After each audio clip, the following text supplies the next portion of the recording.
Let's be honest, parenting can be messy and hard, but also so rewarding.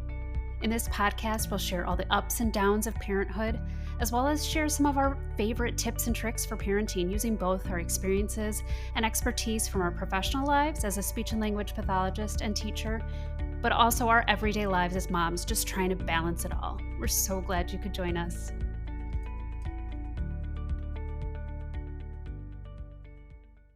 Hello, welcome to And Then We Had Kids. I'm Jenny. And I'm Sheena. And I'm so tired, but I'm also so excited because I think we've been waiting for this person to come on our podcast as a guest since, I don't know, the idea of us starting a podcast popped into our brains and we're like, let's do it. This is a person who Sheena and I are incredibly close with. She's brilliant. I owe her a lot of money for the therapy that she's provided for me, for my husband, for my kids. I just go to her for so many things, and especially kids. And so, Sheena, I'll let you also talk her up a little bit because I feel like I could talk about this intro forever, and we're really going to hype her up because she deserves it. Well, also, it's like, you get friends with benefits, but this is a different kind of friends with benefits. I would say like better. Friends with free therapy. I encourage a great person, everyone to find it. Yes. But yes, so we have Dr. Rachael Levine on with us this episode. She is a clinical and school psychologist. And as Jenny said, she is absolutely brilliant, especially when it comes to working with children and helping them to manage some of their emotional difficulties. And she's just an all-around wonderful, kind, caring person. Rachael, welcome. Ta-da! She's shaking her head no, because she's also so incredibly modest and doesn't realize how incredible she is. But Rachael, we are beyond happy that you're here. Oh, you guys are great. You talk me up. I don't know that I can live up to that. No, but you do. That's the beauty of you, is that you do. This is just you every day. Yeah. I think, we call you, we talk to you, we text. I mean, we go back now. How long? I hear like 10 years. About 10 years. Yeah. 10 plus years. So, yeah, I just feel like you're great with kids. You're great with parents, great with families. You really support them in times of crisis, but also just like the everyday happenings of being around children. So thanks for coming on finally. This worked out great. Yeah, my pleasure. It goes both ways, all three ways. You guys equally support me, keep me sane. And I don't live with the kids, so it's easier. Yeah, you get to have children of your own, but you know what you know, and you know a lot about kids, kind of like how their little mini brains work, and just like being able to provide us with like reframes as parents. I think I just text you all the time and I'm like, what is going on with my daughter? What is going on with my son? And you're like, it's cool. It's all age appropriate. Like, it's great. Take a breather, relax. So it's kind of hard to relax. The holidays are here. We're in like basically the thick of it. I don't know about you, Sheena, but I've like had to remember that it's like bring in something to show how you celebrate holiday traditions. It's Wacky Wednesday. Yeah. It's Jam Day. It's the Spirit Week. So my brain is fried. And so Rachael, I just want to like jump in a little bit. And what are some like go-tos to help parents who are feeling like already overwhelmed when they think of like this week and the holidays and then being on winter break with their kids for 2 whole weeks when they're not usually at home? Yeah, all good questions. All things we've been spending the last 2 weeks talking about at work too. It's all around. I think everybody's experiencing the same thing. So I guess number one, no, you're not alone. Everybody's in the same boat. And we too are doing a Spirit Week. And that's so funny. So you're on the flip side of like, hey parents, don't forget it's all supposed to be fun. I tried really hard to make the options low effort. Easy stuff like wacky hat day. Just grab a hat. That. Small, simple, and favorite color day. Hopefully that's not hard, but simple, low key. Yeah. But they do work. The kids are excited about it. So, both sides. But either way, preparation for the holidays is no joke. There's a lot to do. There's a lot of planning, a lot of activities. Usually you try to fit what you might normally socially do over 2 or 3 months into like a 10-day period of time. And you have a lot of extra people around who maybe aren't always around. So you've got lots of opinions, sometimes supportive, sometimes not supportive, on how you're parenting whatever is coming up while you're doing these things too. So I think it's all about planning and coping ahead. And coping ahead is thinking about what are some of the things that could be fun and could be stressful, and what are your plans if they don't go exactly as the way you would have expected. So it's always helpful to come up with a plan A, B, C, D, as far down as you want to go. Have all the backups. Which is a challenge if you're already strapped with your executive functioning, because you're, again, doing triple the amount of social activities you might normally be doing. But it does. You might still be doing some of that holiday shopping. But the idea around that coping ahead is that if you can do that when ideally you're not, as the parent, like feeling super stressed out, or like your emotions are so heightened, that by doing that planning on the front end, like if and when children are going to have their moments of either screaming, crying, not listening, stalling, and you name it, anything that's going to be disruptive, that you feel better about like that happening, and not then in that moment like scrambling to put out fires. Right. Yeah, I do think it's planning, it's thinking ahead to the holidays are such a huge balance of your traditions, your values, what's important to you. And there's a lot of pressure, I think, that people put on themselves to instill that in their children, keep it going, have it be super fun, have it be super meaningful. And it's little things, like it really, the little kids, the littler the kids for sure, and younger children in general, aren't paying attention to all of that. It's okay to not have it be huge. Every moment doesn't have to be super meaningful. And it doesn't have to be perfect, because to them, they don't know any different, right? They're loving they don't all see of my Instagram vision that's in my head that doesn't go to plan. No. 90% of the time. Is this in my Instagram chat inbox of one of the reels that you're sending me, that we send each other? Me?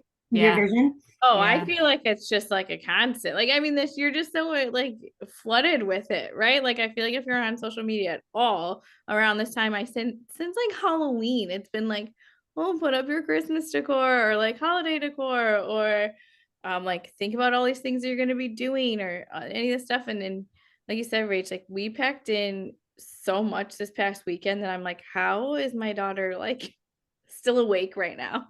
And you like feel great that you're doing all these fun things, and you're like, oh my gosh, this is one thing too many, but we've already committed. Right. And I feel like you know, like you said before, that the kids are going to be home for 2 weeks for winter break, and you feel this need to fill all of that time with all of these activities. You know, for example, my husband and I were talking about, you know, all that we have coming up this weekend with the holidays. And, you know, my sister-in-law and my brother-in-law are flying in on Friday from Germany. So we're going to see them. Then Saturday, the holiday stuff starts up. Saturday, Sunday, Monday, Tuesday. And he was like, well, Friday, they're both off school. We're both off work. Let's go do something fun. I was like, we don't have to. Like, the next 4 days are going to be jam-packed with holiday stuff and, you know, going around and seeing family and all of the magic of the holidays. But again, just because there's a free day, it's okay to also just chill and relax at home and play at home and watch a movie or whatnot. Yeah. Having hot chocolate, watching a movie, playing with games at home is as special, right? If it's about family time, it's another way to have family time. It doesn't have to be all of this extra stuff. So I think a big piece of getting ready for the holidays is just knowing your limits too. Like I remember, I mean, I come from a multi-faith home, so we didn't have a million Christmases to go to, and that sometimes is helpful. But I remember, Sheena, at one point, I think you had 4 family Christmases, and when the kids were a little bit younger, you decided to cut one out, which is okay. I think we had 5 at one point. I think we're down to 4 this year. Yeah, but being able to set that boundary too around like, okay, what can we do? What's too much? what's a reasonable expectation. And it doesn't mean you're excommunicating your family members. So being able to let yourself go of some of that guilt and figuring out what you can reasonably do, because it will be more enjoyable all the way around. Right. And we just had a great example you guys didn't see, but my son just came downstairs from bedtime, and we have our routines, and he's been kind of stuck in wanting me to put him to bed. And we're going to do something a little bit different tonight, and I just feel like that's how the holidays are too. Like, you're out of your routine. And if you guys just said this, I'm sorry. I was just like basically pointing to the upstairs to be like, go. To where like kids being flexible during all of this is also just like a huge challenge. And luckily we talked just like a couple weeks that he was in like his like serious tantrum phase, like screaming, whole body in it. And this week has been a little bit better, so he kind of accepted it for right now. But it's going to happen. Kids are going to lose it. I mean, it just is an inevitable thing. I mean, as you're saying this, my youngest is also throwing a tantrum outside. I don't hear him. Thank goodness. No. Right outside the door because he wants candy. And there has been just so much sugar from Halloween till now. Yeah. But Rach, thinking about like, this is going to happen, these tantrums, how can parents kind of manage those instances without, I don't know, if they're at somebody else's house, how can they manage it if it's at home, if their kid is screaming and losing it? What are some like helpful tips you have for parents? I know we've discussed some things, but I always love to pick your brain. If they're losing it at zoo lights. My favorite. What do I do, Rachel? Oh, me. Please tell me. You did a beautiful job. I watched you do it. But because it actually did happen, guys. That was fun. That was a fun outing. But it was good. Hold it together. Because we didn't purchase an item from the gift kiosk in the Lion House at Lincoln Park Zoo. You never know, right? You live and you learn. And now we know before you go to the zoo, you have to talk about what you will and won't buy and where you won't go. And so that is one of the key tenets. Planning ahead, what your lesson learned. Yeah, planning ahead. What are you willing to do? What's okay? What are you going to bend on? But I think about tantrums, and not just me. I feel like a helpful way to think about them is in 3 parts, kind of. So you think about preventatively, what can you do ahead of time to try to prevent it from happening in the first place? Mm-hmm. Easier said than done. Sometimes it works, sometimes it doesn't. What do you do in the moment of a tantrum? And what are you going to do afterwards? And they're each equally important. But I think thinking about coping ahead, so what are you going to do preventatively? That is the like planning out the schedule. Where are you going to go? Making sure you're taking care of those like core tenets over these winter breaks. There's a tendency for routines to go out the window. It's really easy to have like later bedtimes. Sleep gets all messed up. There's a lot of excitement, and so sleep is already messed up because of that. So just thinking about where, if you think about your children, like battery life, like where are they at in terms of their bandwidth to handle some bigger events, and how can you manage that? And then making sure you've got lots of snacks, because meal schedules get off track too. So those are all of the preventative things. So are they hungry? Are they tired? What is the situation we're in right now? Is it really overstimulating, overwhelming? You know your kids best. Some kids can handle that stuff really well. Some kids get really overwhelmed or really anxious. So just thinking about, are you setting everybody up for success or no? And you're not always going to be able to plan ahead. Sometimes you're going to end up at zoo lights and you forgot your bag full of snacks and extra gear at home. And that's okay too. So just thinking about, you can plan ahead and it doesn't always go according to plan. So then in the moment, actually, let's come back to the moment. Let's talk about after first.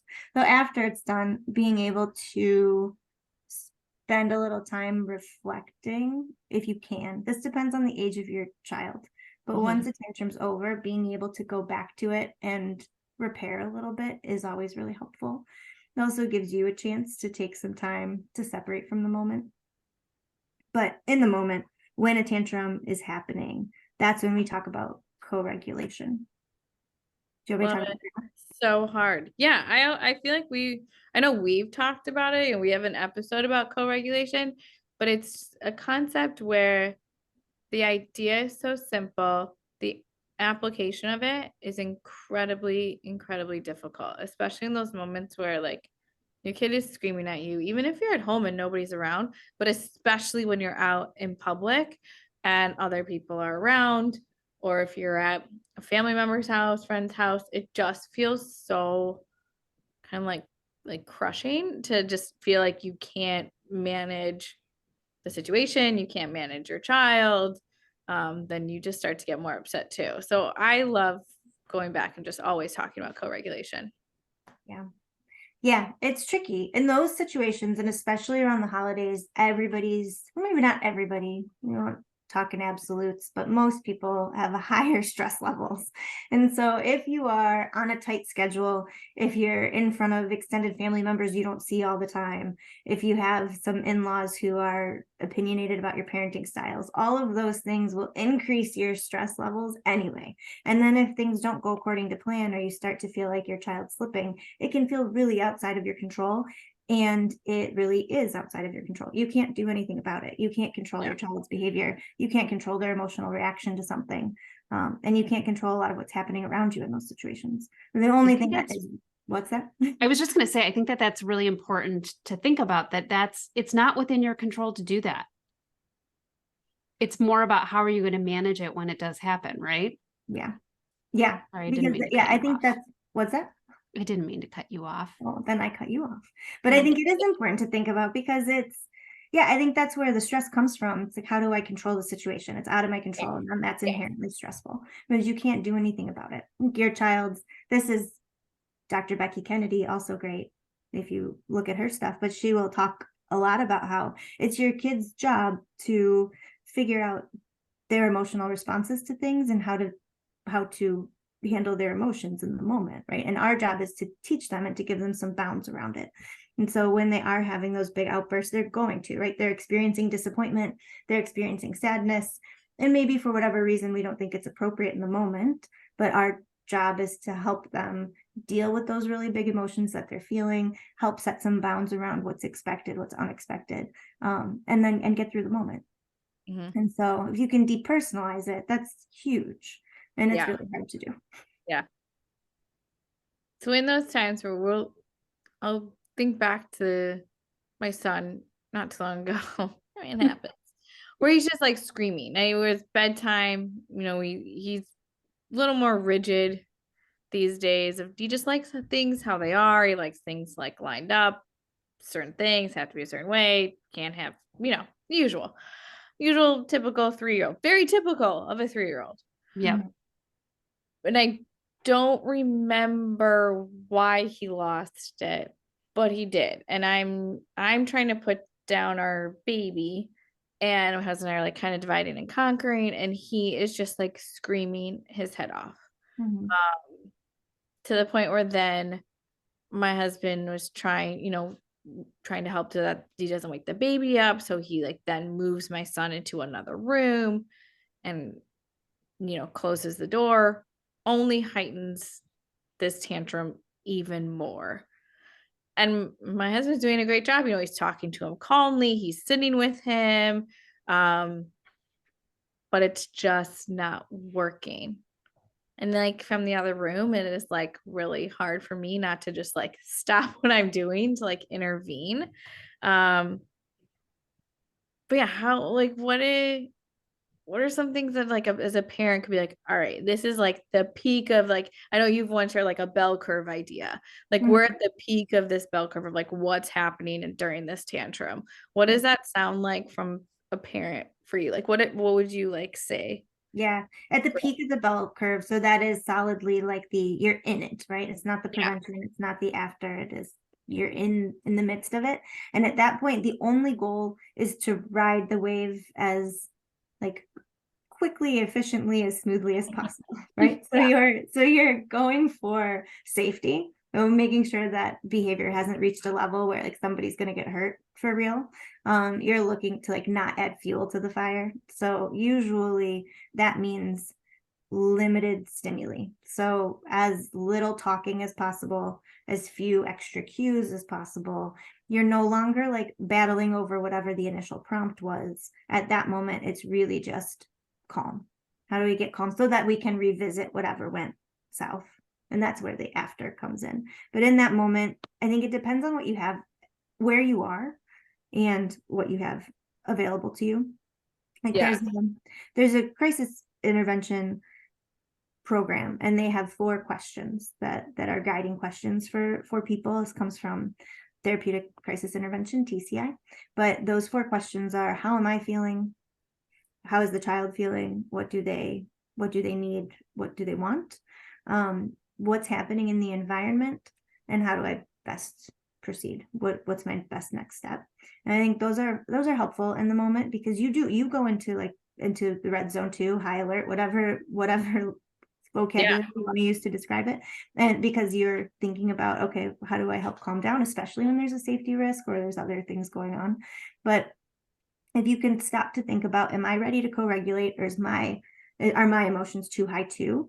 If the answer to the first one, how am I feeling, is really frustrated, really angry, really sad, really stuck, whatever it might be, if you have another adult around, switch out, just switch.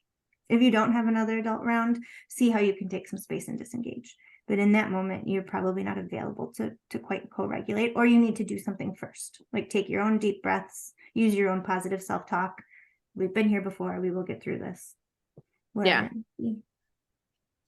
It reminds me of like the days when I was just in like the thick of infancy, with my kids, and not always having that other parent around. I obviously have a partner, but there are times where he maybe has to work late or is out of town, and I'm managing things by myself. And the number of times I locked myself in the bathroom and actually texted the both of you. Yes, I recall. In order to get some help reframing.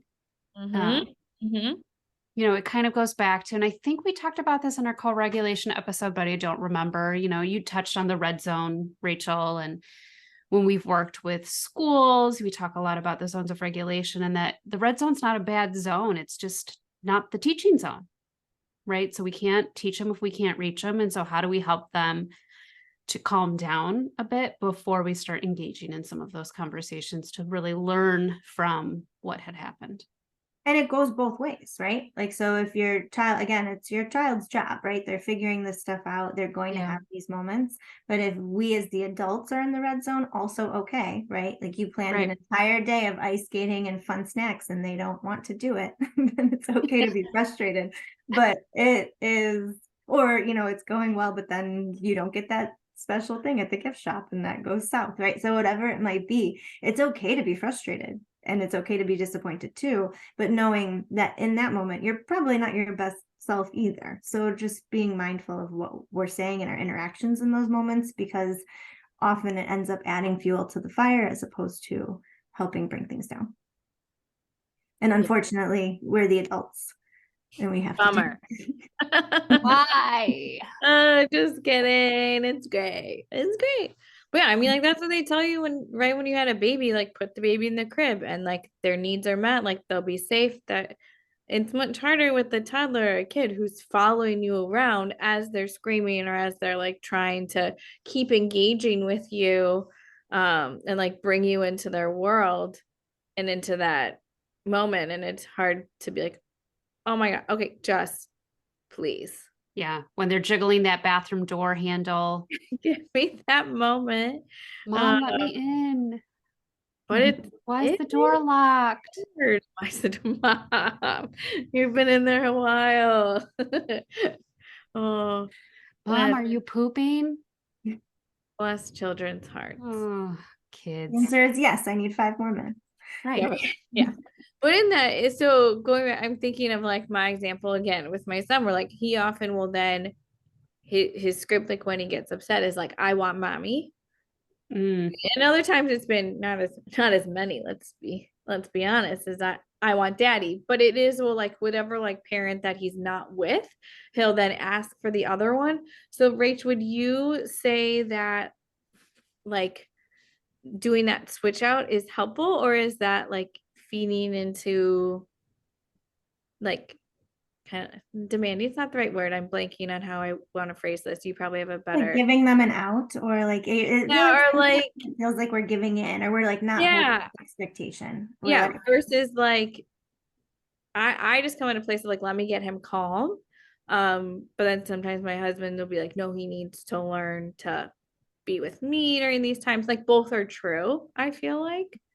That's back to that, like what comes after. So at the end of that bell curve in the recovery phase, or that like aftermath of a tantrum, that's where some of that repair can go. But in the moment, you're really just looking at what is going to be regulating, what's going to be calm. So I would say 98% of the time, switch out if that's helpful. A fresh face can be helpful and just can, extinguish whatever is going on in the moment, kind of put those flames out, and then you can revisit it. I think when it starts to be problematic is when, if you are working on more, what's the word? Like more complex anxieties, or you have a specific plan with a therapist around a different guided plan, then follow that plan. But 98% of the time, switching out is not a problem. I think when it can become a problem is when the other adult, like your co-parent, your partner, babysitter, grandma, whoever it is that becomes that other adult, if they undo the limit. So say the tantrum is over, you can't have a full Snickers bar before bedtime. And that's fine. They're upset and they're mad at whatever adult set that limit. If they then go to the other adult for comfort, that's fine. If they go to another adult for a Snickers bar and they're successful, that's a problem. So the other adult who's providing comfort, 100% okay. We just can't undo whatever that limit was. Just making sure on that team, even if that other parent or other partner like doesn't agree necessarily, just in that moment being on that same page. That makes sense. And then everybody can have a conversation afterwards. Maybe they should have that Snickers bar. Let's debrief. I want the Snickers bar myself, so no child can have it. Maybe we should all just have a Snickers bar before bed. But I think it's just also knowing like for this time of the year, especially like your kids are home when they're not normally, like they don't wake up every morning being like, how am I gonna piss off my parents today by like being either not super respectful or not listening? Like there's just a lot going on in their little brains. Even like my husband today was like, our daughter is so silly today. Why? She's like extra silly. I'm like, well, it's almost winter break. They're just doing fun stuff at school. Right. Like, I remember when we were in the school, I loved this week and I hated this week because all the classrooms would plan these great like fun activities or parties, and you have in this mind like it should be fun. And I just remember like movie days, that was just like a guarantee to have as many kids. I loved movie days because of, not having to plan for one period a day or 2 periods a day as a teacher. But they just never went according to plan. No, and we knew it every year. Like we could count on it, but it still was like us being very hopeful. So trying to create that magic. I know. We're creatures of habit at the end of the day. Everybody is, and children more so than adults, and some individuals even more so than others. So your kids, the ones who respond really well to structure, which is most kids, and some kids really need it. You see a big difference when they don't have it, and we're taking their structure and throwing it totally out the window usually over these next few weeks. So knowing that, right, like giving yourself some grace, giving yourself some permission to say, okay, this is probably going to be a little bit of a rocky ride. We're going to have fun while we do it. And there's probably going to be some tantrums. And what do we need to do to get through it? Hopefully we have more fun than tantrums. And it's okay if we do. And not taking anything that happens over these next couple of weeks to like if you see minor changes in your children's behavior, you see that silliness, you see a few more tantrums, give yourselves a little bit of time.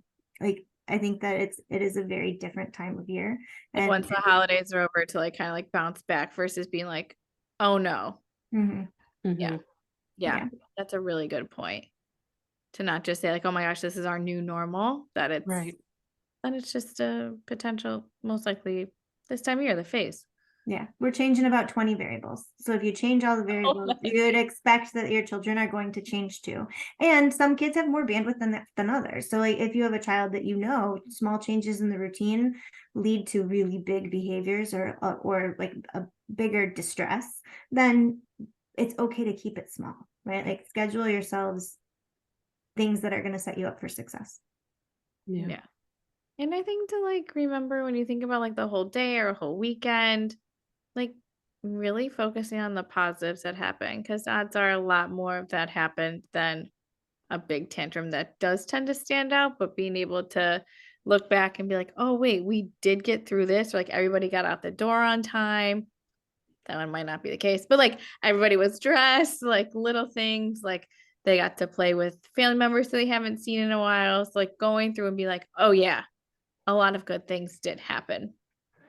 And the majority of the time, that's what your kids remember. Like they don't remember the tantrum. They remember going to zoo lights. They don't remember that they were tired and hungry. They remember like playing a fun game with their cousins, right? It's like, so I think that they often, most of the time, don't remember the hard parts. You might. So like, do what you need to do before you go to bed at night to feel a little bit better. But they mostly remember the really positive fun parts.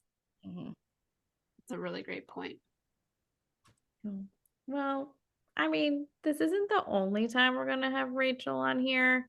I just feel like you have so much knowledge and to offer. And I just really love, even though like we know a lot of this stuff or this stuff they're talking about, it's always nice as a parent to be like, oh, either I'm on track with something like, yep, that's exactly what I was thinking. Or like, let me think about that a little bit differently. And again, like I said, like a reframe around parenting, because things are always changing. Every kid is different. And it's just nice to get your perspective and input on things, Rach. Well, anytime. It's a team effort. And I know I am not a parent. Take it with a grain of salt, but I have spent a lot of time with kids. And there's this strange thing that happens to your brain, even when you know something logically. When you're in the moment, it just flies right out. So I'd say it's even more as like a parent. I'd be like, I know, I wish I could think logically about this, but I can't. I know what to do. Yes. Just can't do it. So we'll cope ahead too. The more we practice, the more it'll be there. There we go.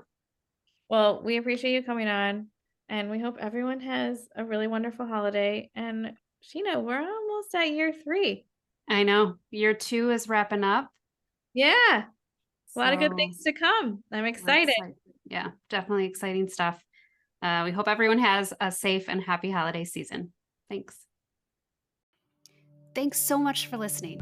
We hope you enjoyed this episode. And if you'd like to help support the podcast, please share it with others, post about it on social media, or leave a rating and review. To catch all of the latest, you can follow us on Instagram @_andthenwehadkids. Thanks again, and like we say, life used to be carefree, and then we had kids.